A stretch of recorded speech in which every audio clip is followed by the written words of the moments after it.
والذین اتبعوہم بإحسان رضی اللہ عنہم ورضوا عنہ، سب سے پہلے ایمان لانے والے، شروعات میں ایمان لانے والے، ابتدائی دور میں، نبوت کے ابتدائی دور میں ایمان لانے والے، ان میں چاہے مہاجرین ہیں چاہے انصار ہیں، جنہوں نے ہجرت کی، جنہوں نے ہجرت نہیں کی، بعد میں ایمان لانے والے، اللہ تعالیٰ نے اس آیت کے اندر تمام صحابہ اکرام کا تذکرہ کیا اور فرمایا والذین اتبعوہم بإحسان، اور ان کا ساتھ دینے والے، اچھائی کے ساتھ ان کے نقش قدم پر چلنے والے، بعد میں اسلام قبول کرنے والے، فرمایا ان سب کے ساتھ اللہ تعالیٰ نے رضامندی کا اعلان کیا ہے، رضی اللہ عنہم ورضوا عنہ، ان تمام سے اللہ راضی ہو گیا، یہ سارے کے سارے اللہ سے راضی ہو گئے۔ یاد رکھنا اس آیت میں جو صیغہ استعمال ہوا ہے، ماضی کا صیغہ استعمال ہوا ہے، یعنی اللہ ان سے راضی ہو چکا۔ اللہ کا قرآن کہتا ہے وَمَا يَنْطِقُ عَنِ الْهَوَىٰ إِنْ هُوَ إِلَّا وَحْيٌ يُوحَىٰ، میرا پیغمبر زبان سے جو نطق کرتا ہے، جو کلمات نکالتا ہے، یہ کلمات اللہ کی وحی ہوتی ہے۔ اللہ تعالیٰ کی وحی کے ذریعے میرا پیغمبر ہاں میں جواب دیتا ہے، میرا پیغمبر نا میں جواب دیتا ہے، جو بھی فیصلہ کرتا ہے یہ اللہ نے عرش بری پر فیصلہ کر دیا، اسی لیے میرے پیغمبر کی زبان پر جاری ہوا۔ یہاں پر بھی یہی بات ہے، یہ تینوں فیصلے اللہ نے عرش پر کر رکھے تھے، اس لیے نبی علیہ السلام نے ان فیصلوں پر ہاں کر دی۔ اور ایک اور حدیث سنن نسائی کی سنا دوں کہ نبی علیہ السلام اما بعد فقال اللہ تبارک وتعالی فی کلامہ المجید والفرقان الحمید، رضی اللہ عنہم ورضوا عنہ، اعد لهم جنات تجری تحتها الانہار خالدین فیہا ابدا، رب اشرح لی صدری ویسر لی امری واحلل عقدۃ من لسانی یفقہوا قولی، سبحانک لا علم لنا الا ما علمتنا انک انت العلیم الحکیم۔ حمد و ثنا، درود و سلام کے بعد معزز سامعین، برادران اسلام، واجب الاحترام دوستوں، بزرگوں، بھائیوں، بہنوں، اللہ رب العالمین کے پیارے پیغمبر محمد مصطفیٰ صلی اللہ علیہ وسلم کے صحابہ اکرام کا شان، مقام و مرتبہ اکثر اوقات آپ سنتے رہتے ہیں، علماء اکرام بیان کرتے رہتے ہیں۔ آج ہم بھی اسی موضوع کو بیان کرنا چاہتے ہیں، خاص طور پر اللہ کے رسول صلی اللہ علیہ وسلم کے صحابی سیدنا معاویہ بن ابی سفیان رضی اللہ تعالی عنہ کے شان کے حوالے سے گفتگو کریں گے۔ بات یہ ہے کہ آج کل کے جو فتنے ہیں، بہت سارے فتنے معاشرے کے اندر موجود ہیں، جن میں سے ایک فتنہ صحابہ اکرام کو برا بھلا کہنا، یہ بھی معاشرے کے اندر پایا جاتا ہے، اور خاص طور پر جن کو تنقید کا نشانہ بنایا جاتا ہے، جن کی شخصیت پر اعتراضات کیے جاتے ہیں، وہ شخصیت سیدنا معاویہ بن ابی سفیان رضی اللہ تعالیٰ عنہ ہے۔ صرف ایک وجہ اس کی معلوم ہوتی ہے، وہ وجہ یہ ہے کہ اہل بیت کی محبت کے اندر غلو اختیار کرنا۔ اہل بیت نبی علیہ الصلوۃ والسلام کا خاندان،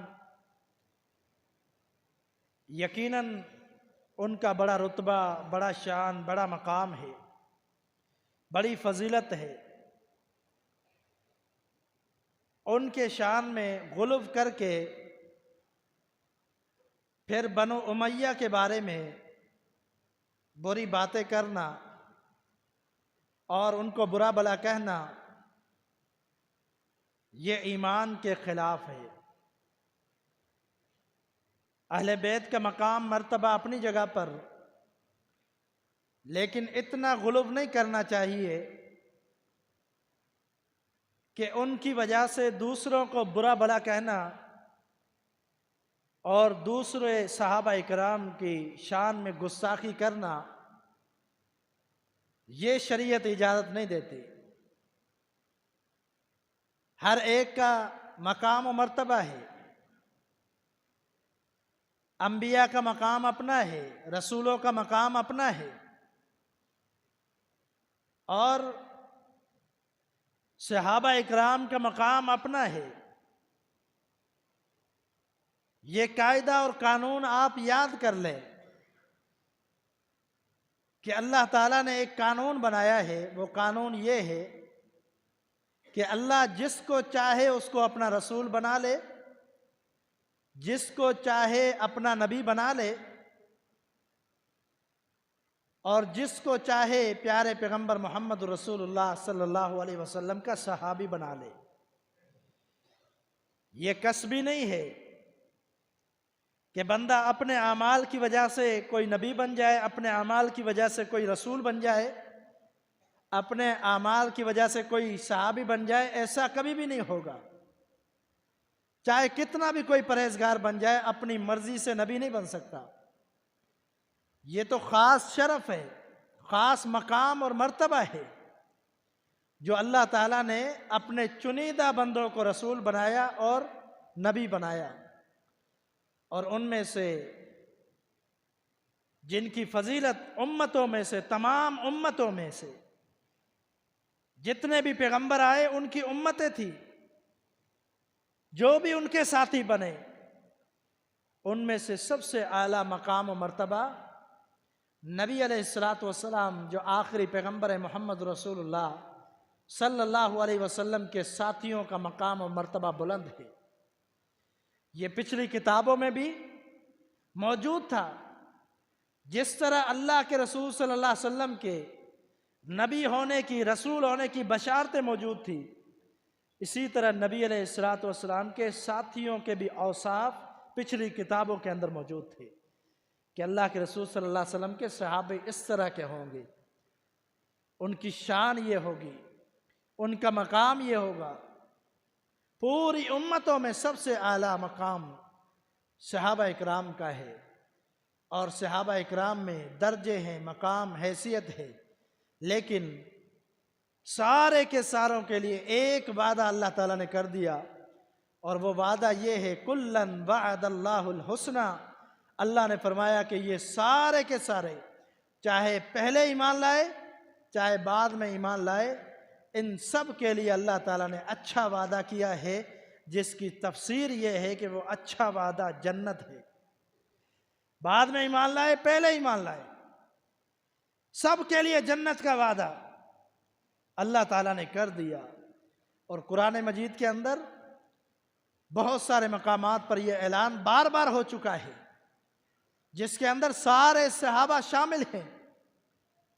ایک قرآن مجید کی آیت جو میں نے آپ کے سامنے خطبے کے اندر پڑھی، اس کے اندر کیا ہے؟ اللہ تعالیٰ کیا فرماتا ہے؟ وَالَّذِينَ اتَّبَعُوهُمْ بِإِحْسَانٍ رَضِيَ اللَّهُ عَنْهُمْ وَرَضُوا عَنْهُ۔ سب سے پہلے ایمان لانے والے، شروعات میں ایمان لانے والے، ابتدائی دور میں، نبوت کے ابتدائی دور میں ایمان لانے والے، ان میں چاہے مہاجرین ہیں چاہے انصار ہیں، جنہوں نے ہجرت کی